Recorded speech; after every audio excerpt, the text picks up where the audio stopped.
Bom dia, senhoras e senhores ouvintes da Rádio Bom Jesus. A questão de hoje é a seguinte: qual é o papel e a importância da OAB para a sociedade brasileira? A Ordem dos Advogados do Brasil é, como sabe a maioria das pessoas, uma instituição que congrega os profissionais da advocacia, respaldando e, ao mesmo tempo, fiscalizando o exercício desta profissão. Dito simplesmente assim, poderia ser comparado aos demais conselhos regionais de regulamentação e fiscalização de outras atividades, como a de medicina, de engenharia, de odontologia, de assistência social, de psicologia e tantos outros que estão em funcionamento neste país. Mas a OAB é um pouco ou muito mais do que isto. Tem uma história que data ainda do período imperial, encontrando-se a sua origem estreitamente ligada à da criação dos cursos jurídicos no Brasil, que deixaremos de descrever nesta oportunidade, porque fugiria ao propósito da nossa conversa de hoje. Mas o fato é que esta instituição surge neste contexto solene, no princípio como Instituto dos Advogados Brasileiros, cujo fim seria o de organizar a Ordem dos Advogados em proveito geral da ciência e da jurisprudência. Por tratar-se de uma entidade que congrega estudiosos e operadores do direito, foi aos poucos e ao longo de sua história assumindo um outro papel, o de zelar pelo Estado de Direito, pela democracia e pelo respeito aos direitos humanos no Estado brasileiro. Muitas vezes, representando a sociedade civil brasileira, tem liderado a iniciativa popular de leis e outras normas de igual importância. Sendo nosso povo dotado de pouca ou nenhuma memória histórica, não seria desperdício de tempo lembrar aqui, por exemplo, que dentre as causas mais gloriosas patrocinadas pela OAB, encontra-se o movimento pelo retorno às eleições diretas para todos os cargos, inclusive o de presidente da República, já quase ao final do período ditatorial de 1964. Uma causa em que esteve de braços dados com a ABI, Associação Brasileira de Imprensa, então presidida pela antológica figura do jornalista Barbosa Lima Sobrinho. Depois disto, também esteve a OAB na liderança da campanha pelo impeachment do presidente Fernando Collor de Mello, em cujo pedido dirigido ao Congresso Nacional pôs a primeira assinatura. Mais recentemente, teve a iniciativa e liderou a campanha pela chamada Lei da Ficha Limpa, que pode ainda não haver produzido todos os efeitos almejados pela sociedade brasileira, mas aí está, aprovada e em vigor, para recair sobre os que chafurdarem na lama da política nacional. Esta é, sem dúvida alguma, uma bela história de uma instituição quase bicentenária. Infelizmente, no entanto, tem recaído sobre a Ordem dos Advogados do Brasil nos últimos tempos uma série de críticas, sobretudo no que diz respeito à sua atuação quanto à pretensa defesa dos direitos humanos, muitas vezes de bandidos perversos e celerados. Não faz muitos meses, por exemplo, que a mídia televisiva exibiu o encontro de membros da Comissão de Direitos Humanos da OAB Paulista com um marginal que havia sequestrado, estuprado e em seguida assassinado uma jovem adolescente com requintes de crueldade. E ouvia-se com nitidez quando uma das representantes da Ordem dos Advogados dizia ao assassino que se acalmasse, que tudo iria terminar bem, e ainda perguntava se ele não queria um pouco d'água. A cena causou indignação aos telespectadores, porque é certo que num Estado democrático todos têm direito à ampla defesa. Mas este papel cabe a algum advogado particular ou, noutra hipótese, a algum defensor público. Mas certamente não cabe à OAB em que pese a defesa dos direitos humanos que tomou a si em nome da sociedade como um todo, e não em defesa de algum delinquente em particular. E este é apenas um exemplo, dentre vários outros que poderiam ser mencionados. Parece assim que em alguns momentos de sua honorável trajetória, a Ordem dos Advogados do Brasil tem perdido a dimensão do seu papel histórico e enxergado com certa miopia suas metas e objetivos. Ou pode ser que, ao contrário, a opinião pública é que não esteja bem esclarecida sobre as raízes mais profundas que fazem com que a OAB utilize a sua respeitável artilharia em favor de alguma luta de tão pouca nobreza. É o que veremos nesta conversa de hoje. E para ela, convidamos alguém com bastante autoridade neste assunto. Advogado, professor de Direito e profundo conhecedor das questões que envolvem a ética profissional, o presidente da 17ª subseção da Ordem dos Advogados do Brasil, no Rio de Janeiro, que tem sede em Bom Jesus do Itabapuana, Dr. Luiz Carlos Ribeiro Marques. Bom dia, meu prezado Dr. Luiz Marques, seja bem-vindo e muito obrigado pela sua participação no nosso programa. Bom dia, meu caro amigo, colega, Dr. Wagner. Bom dia, ouvintes da Rádio Bom Jesus. Estamos aqui em mais uma missão esclarecedora. Tentaremos, evidentemente, dentro das nossas limitações, pessoais inclusive, responder aos questionamentos colocados aqui em pauta e estou à disposição. Vamos em frente. Ótimo, porque o público ouvinte precisa realmente, doutor Luiz, ser esclarecido sobre coisas que aparentemente não são compreensíveis ou não estão ao seu alcance, e tenho certeza absoluta que o senhor vai nos ajudar com isso. Vamos iniciar com algumas informações sobre o funcionamento da OAB em Bom Jesus do Itabapuana, que se encontra sob sua presidência. Quantos profissionais aproximadamente reúne a 17ª subseção da OAB que o senhor preside? A 17ª subseção da Ordem dos Advogados do Brasil, de Bom Jesus do Itabapuana, ela tem mais ou menos 160 advogados inscritos, dentre os quais em torno de 100 que de fato exercem atividade. Isso porque tem muitas pessoas que, apesar de possuírem a carteira de advogado, elas preferem não exercer atividade. Simplesmente por algum status ou, enfim, por alguma questão própria, preferem manter a sua condição de advogado, que, aliás, a nobre profissão do advogado, preferem manter a sua inscrição. E isso eu acho enfim, uma posição muito boa por essas pessoas, porque ser advogado é ser essencial à justiça. E temos aqui, então, professor Wagner, em torno de 160, 170 advogados inscritos. Doutor Luiz, entre esses que estão inscritos, mas que não estão efetivamente exercendo a advocacia, e aí eu acho que o senhor está se referindo àquela advocacia de escritório, de banca de advocacia. Exatamente, não é isso? exatamente. Existem também aqueles que, por força da função, precisam estar inscritos como procuradores e tal, mas que são até impedidos de exercer essa advocacia particular, não é isso? É bem lembrado isso aí. Existem duas situações que os advogados não podem, ou melhor, aquelas pessoas que estão inscritas na OAB não podem advogar. Aliás, um parênteses, se estão inscritas na OAB, são advogados, com certeza. Agora, existem algumas profissões que são incompatíveis e outras profissões que impedem, de fato, o advogado exercer atividade. Dou como exemplo o magistrado. Alguns são egressos da advocacia e, entretanto, não podem advogar.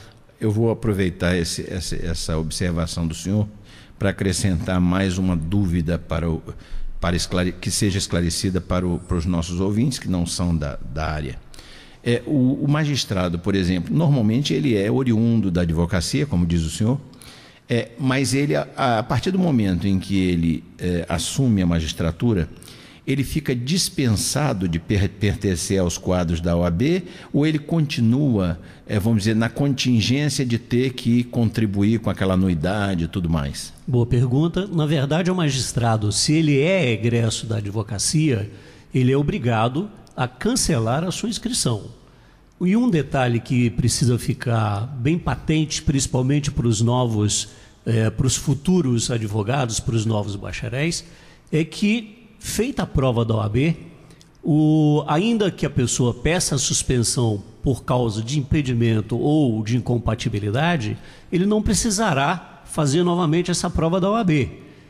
No caso do magistrado, suponhamos, depois de uma longa carreira, ele se aposenta, ele não precisa fazer nova prova, ele pede a reconstituição da sua condição de advogado. Ou seja, cessando o impedimento, ele retorna normalmente à sua condição de advogado. Isso não recupera aquela numeração antiga dele, porque é feita uma nova numeração como advogado. Pois não.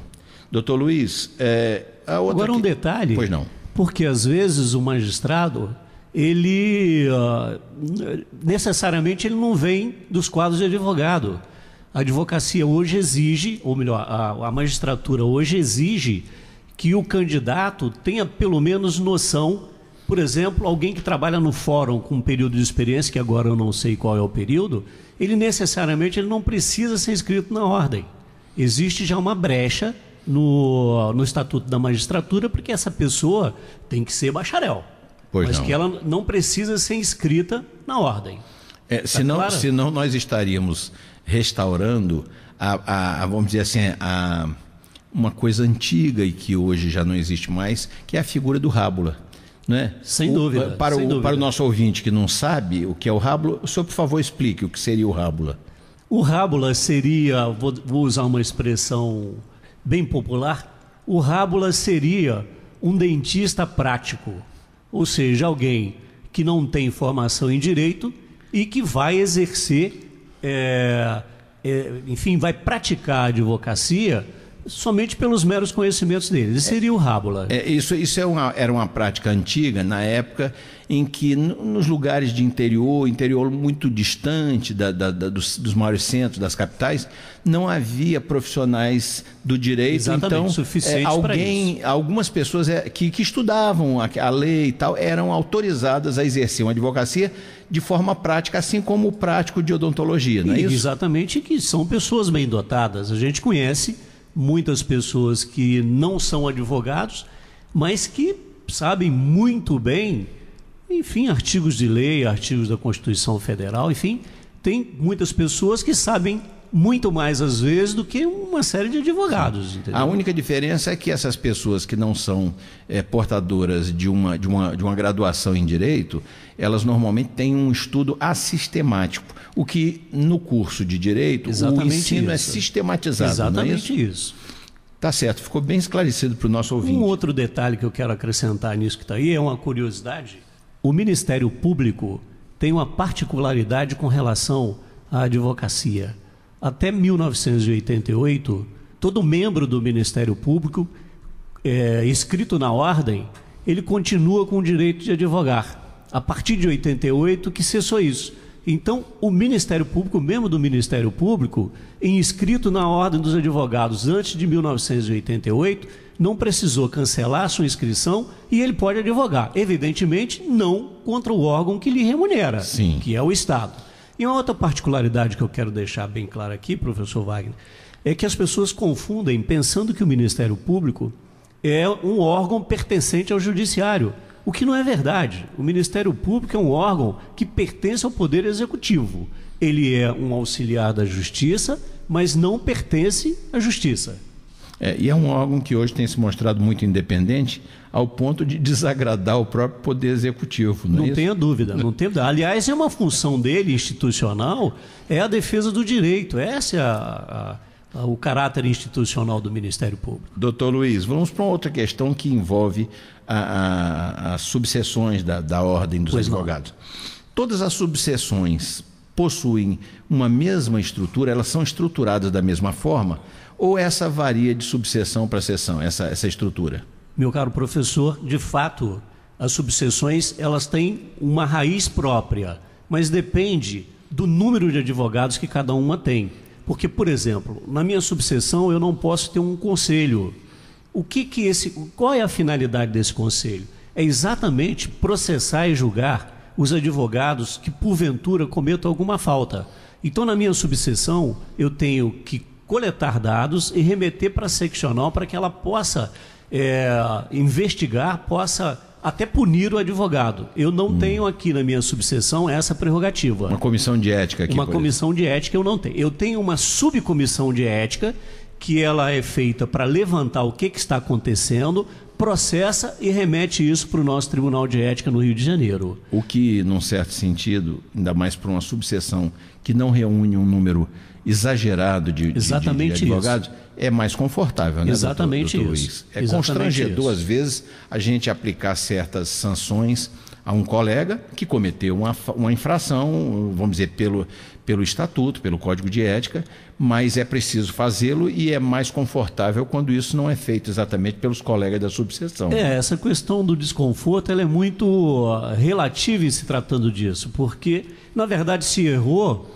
Sim. Errou, vai ter que ser punido. Até e depois eu preciso, até mais tarde, aqui se for possível, eu vou falar um pouquinho sobre essa questão da penalidade para os advogados. Vamos a isso mais adiante um pouquinho. Então. Doutor Luiz, então, para melhorar, já que as subseções não têm todas a mesma estrutura, não são estruturadas da mesma forma, como o senhor acaba de explicar, que comissões ou com que comissões conta a 17ª subseção da OAB no Rio de Janeiro? Não, diz a seccional ou a subseção? Não, a subseção. A minha subseção Isso. Aqui nós contamos com subcomissões de direitos humanos, igual você se referiu ainda há pouco. Temos também a subcomissão de ética. Tem a OAB Mulher? Temos a OAB Mulher, enfim. Temos todas essas subcomissões que eu não saberia te dizer agora. São várias. Porque são várias. Eu conheço na estrutura de algumas subseções duas coisas que eu não sei se existem aqui, seriam uma subcomissão. Uma é a comissão ou subcomissão OAB vai à escola. Eu não sei se isso existe aqui. Exatamente. No Rio de Janeiro existe a OAB vai à escola.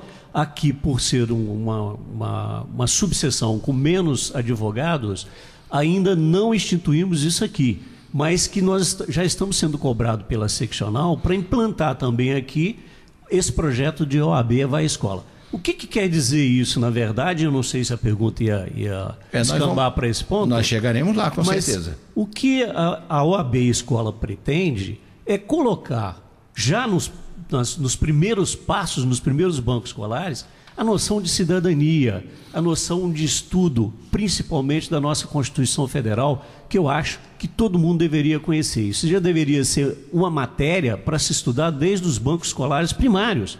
Não na forma jurídica dela, mas, enfim, com uma facilidade de transmitir para as pessoas, para as crianças, para os alunos, como é que o direito de cidadão, de onde vem esse direito, como é que ele se desenvolve, como é que um cidadão tem que se portar. Acredito que se essa raiz fincasse e tomasse vigor nos bancos escolares, desde lá da primeira série, a humanidade talvez e não estivesse nessa decadência medonha que a gente presencia hoje em dia.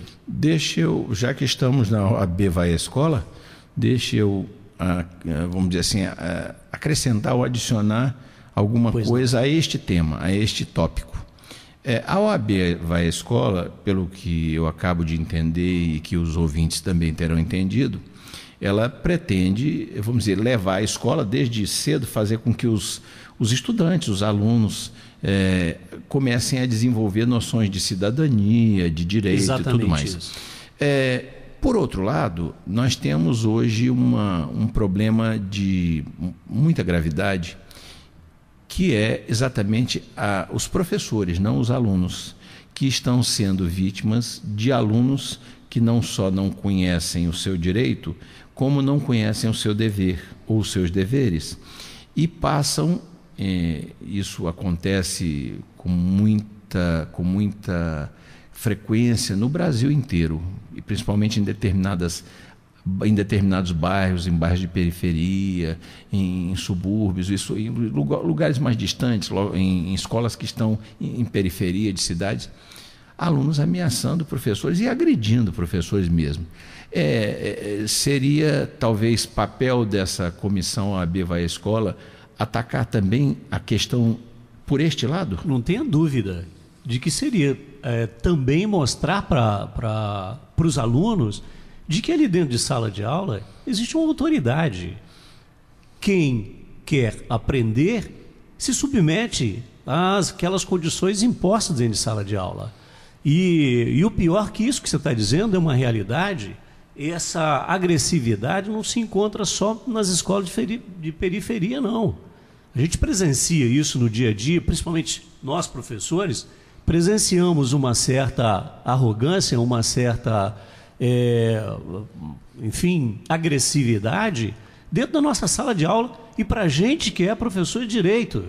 Então, é uma mentalidade criada ao longo dos séculos exatamente por falta de levar para esses alunos noção de civilicidade. De civilidade, perdão, de civilidade. Pode não ser, por exemplo, na vida acadêmica, na academia, nos estabelecimentos e nos cursos de terceiro grau, pode não ser uma coisa, vamos dizer, que tem a mesma frequência, mas aqui e ali a gente toma conhecimento de um episódio deplorável neste sentido, até no ensino superior. Não tenha dúvida. Não é isso? É isso mesmo. E já que a gente está tratando dessas comissões, de algumas delas pelo menos, vamos tocar diretamente na comissão ou subcomissão de direitos humanos. Pois não, vamos lá. Não parece um exagero que a OAB, enquanto instituição, não estou falando de advogado, porque todo mundo tem direito a uma defesa, qualquer que seja a situação. A OAB, enquanto instituição, preste assistência a delinquentes cuja conduta afronta e agride a sociedade? Não seria mais adequado que a sua ação fosse voltada para o atendimento às vítimas ou familiares? Professor, é uma pergunta deveras delicada, mas que, enfim, vamos tentar enfrentá-la aqui da melhor maneira possível. Primeiro, que o artigo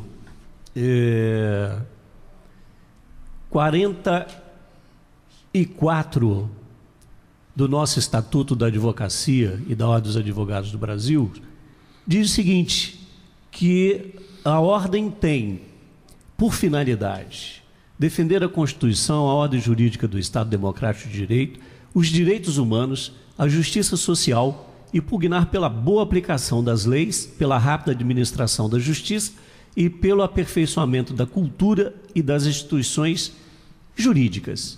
Então, neste contexto, a OAB também dispõe de uma comissão para socorrer essas pessoas que são vítimas aí de casos como esse que você acabou de me falar.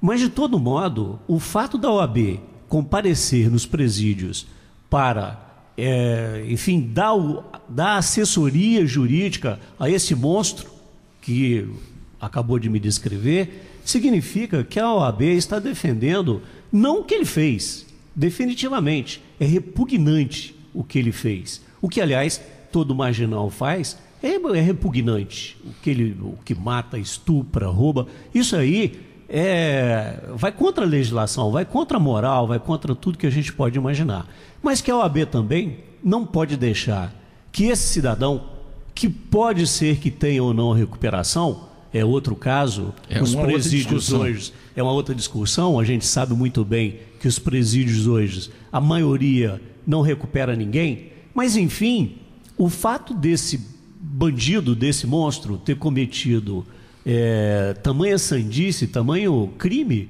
não quer dizer que ele vai ficar à mercê muitas vezes à mercê de arbitrariedades feitas dentro dos presídios ou da delegacia. Então a OAB está lá para poder socorrer, não enquanto o crime que ele fez, mas enquanto homem. E aí sim, é o direito dele que está sendo preservado. Trocando em miúdos, a OAB não se propõe a defender o crime, ela se propõe a proteger o criminoso. Exatamente isso. Aliás, não é nem proteger o criminoso, né? É mostrar para ele, inclusive, que a atitude dele está errada e que tem alguém que está amparando ele naquele momento, até para ver se ele toma jeito, enfim, vá para o caminho certo. Essa é a finalidade. Em alguns casos a gente sabe que não existe isso, mas em alguns casos pode haver a possibilidade de reinserção social Lembrou muito bem preso, isso aí. Né? E talvez o atendimento adequado, evitando os excessos também que são cometidos em muitos casos, não estou dizendo que é a regra comum e geral, mas acontece, contra a integridade física do apenado ou do interno do sistema carcerário, né? E isso aí também, por uma questão de princípio, por uma questão de valor moral, uma questão ética. O senhor é professor de ética, sabe disso melhor do que todo mundo. Não se pode concordar com esse tipo de coisa. Às vezes, a sociedade indignada pelo crime, que é descrito pela mídia com cores bastante fortes sempre, né? Não que eu estou dizendo que a mídia invente, mas a mídia põe aquilo a descoberto. Sim, não tenha dúvida.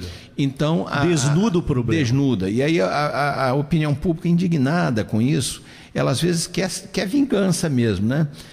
Embora a gente saiba que no estudo das penas existam autores, existam pensadores que digam que a pena tem uma dupla função. Ela tem a função de tentar reinserir socialmente o apenado, mas ela tem uma função também de castigo, de castigar o apenado. Sem dúvida. Existem teóricos que defendem esse ponto de vista. Mas uma coisa é castigar e a outra coisa é se viciar sob a alegação de que ele está sendo punido pelo que fez. Exatamente. Né? Até exatamente porque se ele tiver um mínimo de possibilidade de recuperação, ele já não tem. Exatamente. Passando isso. por uma experiência dessa, ele já não tem, né? Agora, o que a opinião pública, inflamada pela indignação, às vezes não entende, é que o advogado, ele não está ali defendendo o que foi cometido pelo cliente. Ele está ali, na verdade, dando ao cliente o respaldo de uma ampla defesa que lhe é garantida pela própria Constituição. Exatamente, eu ia te dizer exatamente isso que está aí. Quer dizer, o advogado, ele é responsável pela administração da justiça, e justiça é isso, é dar a cada um aquilo que ele tem. Se ele tem que ser condenado por uma infração gravíssima, o advogado vai tentar colocar essa dosagem na pena que o marginal tem que ter. Ou seja, defender o direito dele. Se ele tem menos culpa, o advogado vai procurar demonstrar essa menor culpabilidade dele. Porque o que pode acontecer? Somos todos humanos. O magistrado é humano. E o magistrado pode, de repente, tentar aplicar aquele marginal, aquele bandido, uma pena maior do que de fato ele merece. Então, qual a função do advogado? É dosar isso aí, colocar no patamar legítimo. E, só esticando um pouquinho, percebe-se o seguinte: com toda essa questão do mensalão, eu estou cansado de ouvir gente revoltadíssima com o papel dos advogados. Gente, os advogados estão no papel dele. Eles estão lá tentando fazer com que a pena daqueles mensaleiros repugna, já vou de antemão dizer isso, porque me repugna toda essa história dos mensaleiros, tentando colocar num patamar que de fato eles merecem. Por exemplo, e aqui vai uma opinião minha pessoal, o ministro Joaquim Barbosa, com todo o saber dele, tinha hora que ele extrapolava. Ele queria que todos os outros demais juízes pensassem igual a ele. Então, se fosse assim, o STF não precisava de ter 11 juízes. Era um só e pronto, acabou. Tem 11 exatamente para se divergirem e chegarem no consenso. Eu poderia comparar, se o senhor me permite, ao fato de um médico que está no hospital, no plantão, e chega lá um assaltante baleado. E ele não pode dizer assim: eu não vou atender porque isso é um assaltante, ele que morra aí sangrando. É bem por aí. Não é isso? É exatamente ele também isso aí. Não pode dizer isso. Eu vou deixar ele morrer aí sangrando. Um vagabundo vai morrer. Porque eu não vou cuidar de um assaltante. Ele tem a obrigação, senão ele incidiria num crime, né, doutor? Exatamente, de omissão de socorro. Ele exatamente tem que atender. Isso. O advogado, ele pode, por uma questão de foro íntimo, ele dizer: eu não quero patrocinar essa causa. Eu preciso te esclarecer um detalhe curioso com relação a isso que está aí. O advogado, em se tratando de ações cíveis, e ações cíveis que eu digo aqui, tributária, previdenciária, enfim, com exceção destas relativas a crimes, seja ele de qual natureza, o advogado, ele deve, de fato, em se tratando de questões cíveis, ele deve separar o joio do trigo. Porque, na verdade, o advogado não é para ganhar causa nenhuma. O advogado é para fazer valer o direito. Daqui a pouco eu explico um pouquinho, porque senão eu fujo disso que eu quero te falar aqui agora. O Estatuto da Ordem impede que o advogado se recuse a atender algum criminoso. Então, evidentemente, se o juiz nomear um advogado para atender alguém que praticou um crime, é a única situação em que ele não pode se excusar. Evidentemente, a não ser que ele não seja do ramo, porque aí vai ficar indefeso. Caso contrário, o próprio presidente da Ordem, no caso aqui da 17ª subseção, eu posso, se for, enfim, chamado para indicar um advogado para defender algum bandido, eu indico e a pessoa não pode se excusar. É a única situação em que ele não pode recusar uma causa. Ele pode recusar em qualquer outra esfera, menos nisso. Por quê? Alguém vai me perguntar isso. Mas por que faz isso?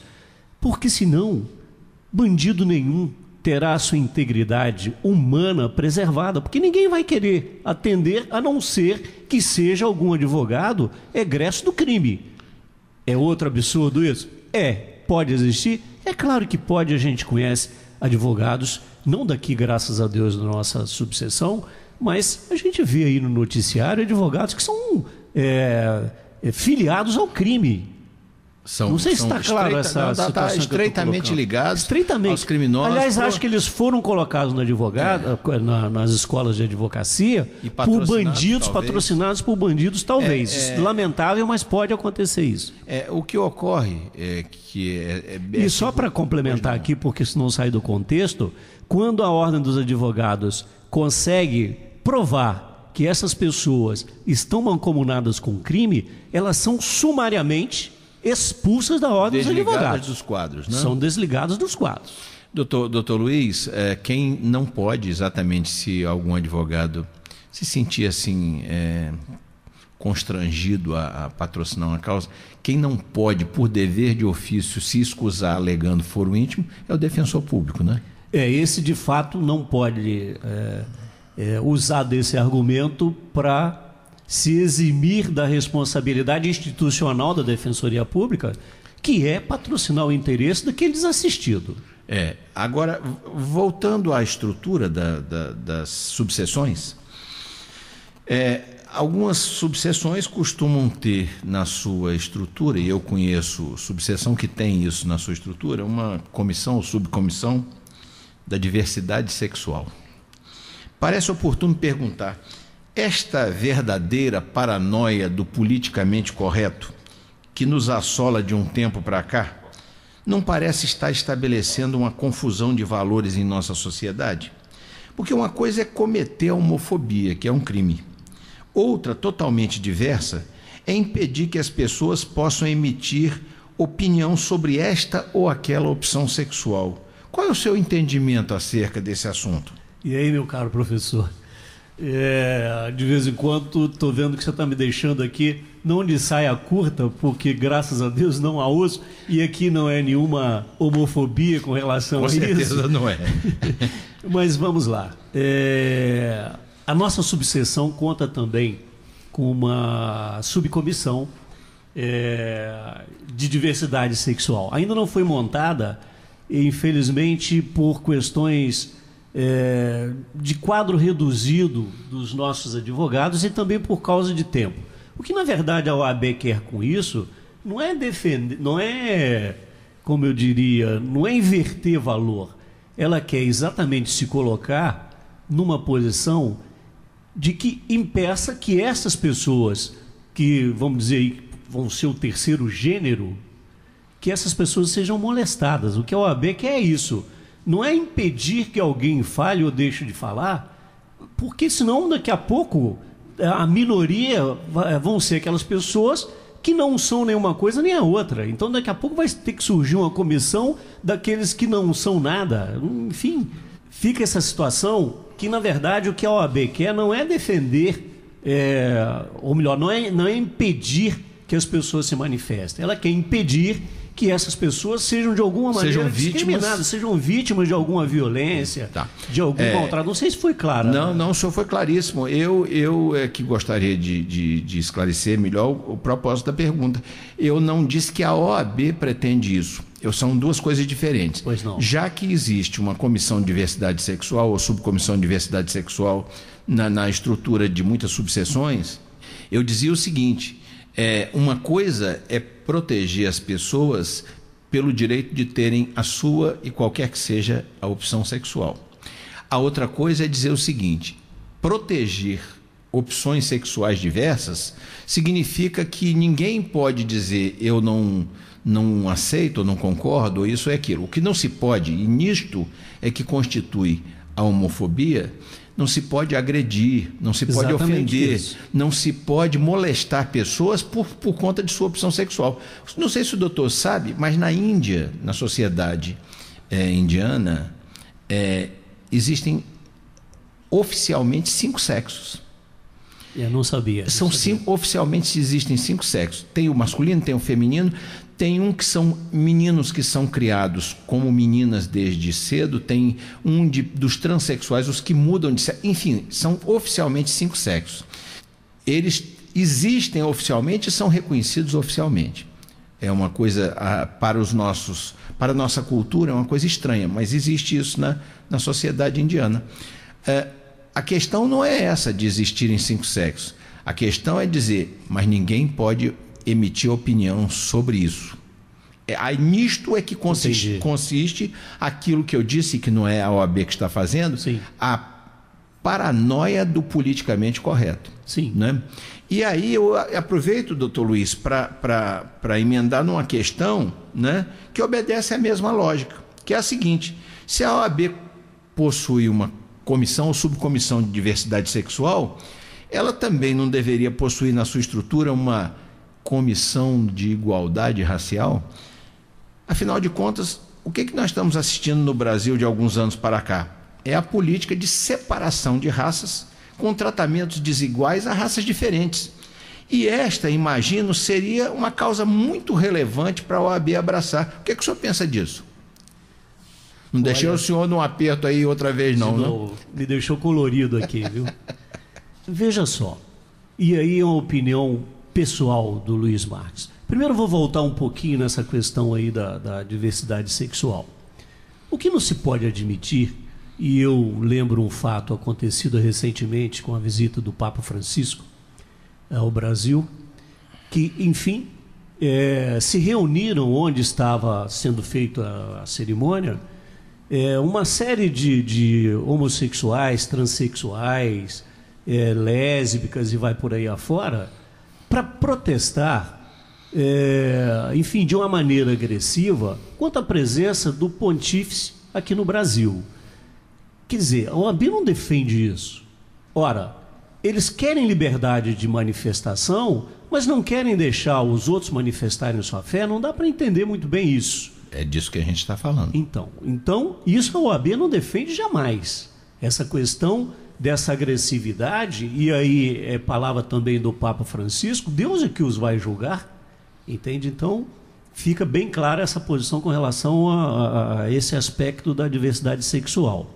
E com relação a essa questão das cotas, na última, e aliás eu trouxe aqui por acaso a última tribuna do advogado, que, enfim, traz uma matéria...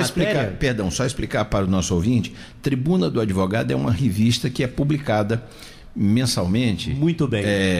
Publicada e que é distribuída a todos os advogados, tratando de temas que são do interesse da categoria. Exatamente. Ela trata de uma série de temas, inclusive veio tratando dessa questão da PEC das cadeiras negras, é o título do artigo, reacende polêmica das cotas. Não sei se é isso que você quer saber, professor, mas, enfim, essa PEC tem o objetivo de alargar a democracia representativa, ou seja, fazer com que assembleias e câmaras representem a diversidade étnico-racial da sociedade brasileira. Por quê? A escravidão foi extinta há 125 anos no Brasil, mas a gente percebe que ainda há alguns casos.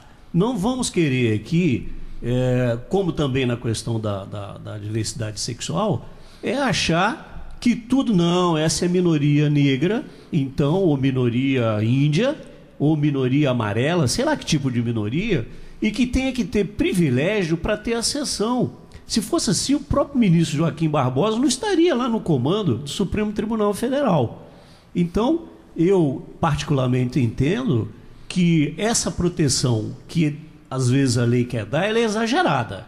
Eu acho que cada um tem aptidão, tem inteligência para poder galgar e subir, enfim, as situações sociais ou as classes sociais da maneira que ele queira. Basta ter estrutura. O que, na verdade, eu percebo que não há é estrutura educacional patrocinada pelo próprio governo para permitir o acesso a todo tipo de estudo de uma maneira linear. Concorram pretos, brancos, amarelos, azuis, verdes, com a mesma condição e que tem uma estrutura educacional boa. A gente percebe que no Brasil não tem isso. As escolas primárias, as escolas do início não dão uma educação importante para o jovem, para a criança, e acaba até incutindo neles a própria discriminação deles próprios para com os demais. Não sei se está claro. Está claro. Doutor Luiz, deixa eu dizer uma coisa para o senhor. O regime de cotas, que é um tema bastante polêmico, até porque todas as vezes que alguém se opõe ao regime de cotas, parece que ele é racista. Quando, na verdade, ele está as pessoas, muitas, eu inclusive, e verifico que o senhor também, nós estamos nos opondo aos critérios pelos quais se tenta corrigir os erros de uma má educação nos anos iniciais de estudo. Eu até vou dizer ao senhor uma coisa, como nós não vamos fugir aqui do nosso tema hoje, que é a OAB, eu desde já vou convidar o senhor para num outro momento, agendarmos esse outro momento, nós trazermos aqui uma conversa especificamente sobre essa questão do regime de cotas.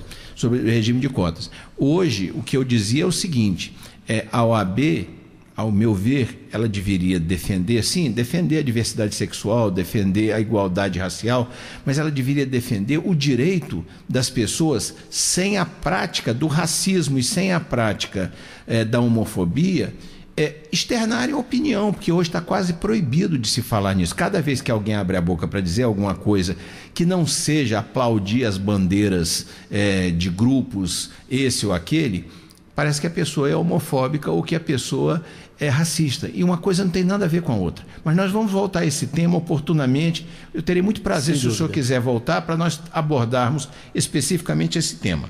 Pois não. Então, eu queria dizer aqui uma coisa para o senhor, que é o seguinte. Há um jurista uruguaio muito respeitado, que se chama Eduardo Cultura, e que o senhor certamente conhece, que escreveu e comentou um decálogo interessante, um conjunto de 10 princípios que deveriam orientar a conduta de todos os profissionais do direito, ou operadores do direito, como se diz atualmente. E em suas reflexões, ele diz a certa altura, chama-se os 10 mandamentos do advogado, todos os advogados conhecem isso, mas o Eduardo Cultura escreveu um livro fazendo comentários sobre esses 10 mandamentos do advogado. E nas suas reflexões ele diz a uma certa altura uma coisa sobre a qual vale a pena pensar. Ele diz: a tentação passa 7 vezes por dia pelo escritório de um advogado. É claro que 7, nesse caso, é um número cabalístico, é um número simbólico. De toda forma, nós sabemos que alguns profissionais, que em alguns momentos o advogado tem a possibilidade de fazer algo errado. Sem dúvida. A profissão lhe enseja essas oportunidades. Sem dúvida. E nós sabemos que alguns profissionais sucumbem mesmo diante dessas possibilidades. Não porque sejam, e aí eu faço questão de frisar, advogados desonestos, mas porque são pessoas desonestas que se lançaram no campo do direito.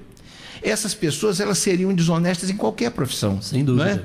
E são desonestas. O próprio caráter já conduz. Claro, um advogado é desonesto. Não, é um desonesto que estudou direito. Exatamente. E começou a advogar. Não é? E essas pessoas são desonestas na advocacia, como seriam em qualquer outra profissão. O que de fato acontece na medicina, na odontologia, na psicologia, psicólogos que passam dos limites porque estão com clientes fragilizados ali na consulta, na sessão. A mesma coisa acontece com o médico, a mesma coisa acontece com o odontólogo. Muito bem, em todas as demais profissões existem pessoas que são desonestas e que agem mal, e que procedem mal. Quanto a isso, meu caro doutor Luiz Marques, como pode ou como deve proceder um cliente que se sinta lesado ou prejudicado por um profissional nesta área, na área do direito? Ele tem como recorrer à OAB ou ele deve procurar diretamente ou a polícia ou a justiça? Meu caro, deve procurar a OAB, fazer uma representação, porque neste caso a OAB apurará o fato, evidentemente dará ao advogado ampla defesa, o direito de ampla defesa, mas vai apurar o fato. Por outro lado, ele deve também procurar o judiciário para entrar com uma reparação de dano contra esse advogado que porventura tenha agido mal com ele e, no extremo, se for algo que afeta a integridade física, e também fazer uma representação criminal contra esse advogado. Por quê? O advogado está ali exatamente para puxar para ele aquela questão colocada pelo cidadão. Advogar é isso, é puxar para si o problema do outro. E existe uma relação de confiança. A partir do momento em que o advogado se mostra criminoso, o cidadão, porventura prejudicado, deve, estou dizendo deve, não é pode não, deve procurar a subseção ou a seccional da OAB e fazer a reclamação dele, que todas as providências serão tomadas. Durante esses meus mandatos aqui, nós já tivemos alguns casos e que já foram aplicadas penalidades máximas a advogados porque não cumpriram com as suas obrigações com clientes. Existem alguns casos ainda em julgamento, que não vale a pena aqui se referir, sim, até porque correm em segredo de justiça, mas posições de advogados contrárias aos interesses dos clientes. Então, é disso mesmo que nós estamos falando. Então, com isso, o cidadão deve procurar a subseção, fazer uma reclamação que as providências vão ser tomadas. E principalmente nesses últimos 9 anos que nos antecedem aqui, a OAB está sendo rigorosíssima com relação à apuração desses fatos, com relação a chamar o advogado faltoso, aplicar para ele a penalidade, dependendo do grau de crime que ele tenha cometido contra o seu cliente, até expulsão. E com isso, fica as portas abertas aqui também da 17ª subseção para aquele que tiver sido prejudicado por algum colega que compareça à ordem e faça a reclamação. Isso serve para minha subseção e para as demais. Sim. Procure e represente que todas as providências serão tomadas. Doutor Luiz, por mera curiosidade, obviamente, sem mencionar, nem identificar o profissional, alguma vez na subseção que o senhor dirige, que o senhor preside, já houve algum advogado que haja sido suspenso ou que tenha tido a sua inscrição cassada por conta de falta gravíssima em relação ao cliente? Já tivemos uns dois casos de suspensão, exatamente por uma falta grave, e existe de exclusão ainda não, mas de suspensão sim.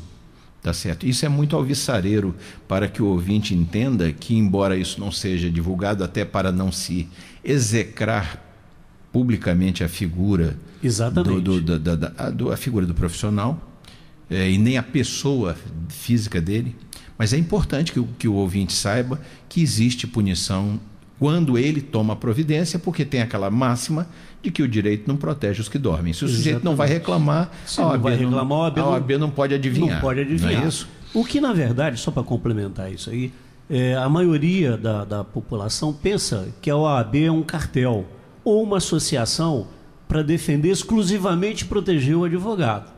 De fato, a OAB, por isso que se chama Ordem dos Advogados do Brasil, ela congrega os advogados. Mas ela tem um poder de punição, que, aliás, é a única entidade que tem um poder de punição muito grande, concedido pela própria lei, pela própria Constituição Federal, para punir os seus associados, os seus filiados, os seus inscritos, melhor dizendo. Então, ela não está ali só para proteger os advogados. É claro que existem aqueles casos em que ela vai proteger o advogado. Em que situação? Se, por exemplo, o advogado for ofendido no seu ministério por um magistrado. Sim. Por alguma razão, o magistrado resolve destratar o advogado, resolve prendê-lo. Há alguns casos, graças a Deus aqui na minha jurisdição, isso não acontece. Mas eu conheço casos de juízes que o advogado, na defesa do seu cliente, eles dão voz de prisão ao advogado. Para isso, a OAB vem, existe desagravo, existe uma série de medidas que tomam em favor do advogado. Por quê? É a prerrogativa dele que está sendo ofendida.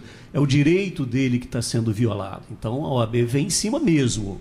Agora, não é o caso de proteção exclusiva dele, porque o fundamento do advogado é o cidadão comum que procura alguém que entende de lei para cuidar das suas questões. Então a OAB protege também essas pessoas, esses cidadãos. Ela protege o advogado em suas prerrogativas, exatamente, mas ela não protege o advogado em seu desvio de conduta. Não protege. Tá certo. Doutor Luiz Marques, para encerrar, eu gostaria que o senhor nos dissesse algo a mim e aos ouvintes da Rádio Bom Jesus acerca dos cursos jurídicos. De vez em quando alguém indaga se não há advogados em excesso no mercado e se haverá espaço para todos eles após a sua graduação. Então, meu caro professor, advogado e presidente da nossa entidade de classe, o que o senhor diria a esse respeito aos nossos acadêmicos de direito, um curso em que ambos ministramos? Muito bem. Para encerrar, não poderia ser uma pergunta mais capciosa, mas vamos lá. Existe um movimento muito grande para se acabar com a prova da ordem dos advogados do Brasil. Não quero dizer que a prova, que o exame de ordem é um divisor de água que de fato só vai colocar no mercado bons advogados, excelentes advogados. Na verdade, a prova da OAB ela serve para peneirar isso que está aí e de fato colocar no mercado os bons profissionais. Agora, a existência de curso jurídico e, vamos dizer assim, de todo ano uma leva de bacharéis colocados no mercado e vamos admitir que todos eles passem na prova da OAB. Primeiro que isso fortalece a classe. E segundo, eu costumo dizer quando faço a cerimônia de entrega da carteira que a única profissão que ninguém tem medo de concorrente, e que, aliás, não tem concorrente, é a advocacia. Por quê? Se um advogado toma para si a defesa do interesse de um cliente, automaticamente ele está produzindo no lado contrário um outro advogado para fazer a defesa da outra pessoa que está no polo passivo ou no polo contrário daquela causa que está sendo ajuizado ou levantado naquele momento. Então, eu posso te dizer o seguinte, que de fato a questão de estar vindo mais advogados, eu acredito que isso servirá até para colocar na população uma certeza de cidadania maior. Por quê? Mais advogados, mais conhecimento de lei, mais aplicação da justiça, num Brasil que, infelizmente, agora que está acordando para tudo isso que está aí. Então, eu acho que não vai piorar em absolutamente nada, desde que venham bons profissionais. E para que o senhor não diga que a pergunta foi maldosa, eu vou lhe dizer o seguinte, uma coisa que eu mesmo penso a esse respeito. Quando a gente fala em advogado, as pessoas acham que o advogado é alguém que se gradua, que se filia à OAB, é aprovado na prova, ele vai sempre abrir um escritório de advocacia. Nem sempre assim. E a profissão e o curso de direito, ele abre um leque de possibilidades profissionais muito grande. Bem lembrado. Não é isso? Bem lembrado. Um vai ser delegado, o outro vai ser procurador, o outro magistrado, o outro vai ser professor de direito. Então é o seguinte, na verdade não existe, porque os bons, como em qualquer profissão, eles sempre terão espaço para trabalhar. Não tem dúvida. Não é isso? Exatamente. Eu não acho que exista advogado demais no mercado. A seleção é natural. A seleção é natural. Eu acho que a resposta mais adequada é por aí. Infelizmente, nosso tempo se foi, meu caro doutor Luiz Marques, embora com muita pena por ter que finalizar essa conversa. Queremos agradecer ao doutor Luiz Carlos Ribeiro Marques, que é advogado, professor de Direito e um profundo conhecedor das questões relativas à ética profissional no exercício da advocacia, presidente da 17ª Subseção da Ordem dos Advogados do Brasil, no Rio de Janeiro, com sede nesta cidade de Bom Jesus do Itabapuana, que nos deu o prazer da sua participação no programa de hoje, assim como ao público ouvinte que nos prestigiou com a sua audiência. Meu caro doutor Luiz Marques, o microfone da Rádio Bom Jesus encontra-se à sua disposição para as despedidas. Muito obrigado, professor Wagner, meu colega da faculdade, o pessoal aqui da produção, da Rádio Bom Jesus, os ouvintes. Eu me sinto honrado com este convite. Espero ter respondido as questões que me foram colocadas a contento Às vezes as opiniões são pessoais, mas enfim, é o que penso. E quero agradecer e me colocar à disposição para, se for o caso, de outros bate-papos como esse, que sinceramente saio daqui edificado. Muito obrigado. Com certeza teremos outras oportunidades. Nós é que devemos agradecer pela oportunidade dessa conversa.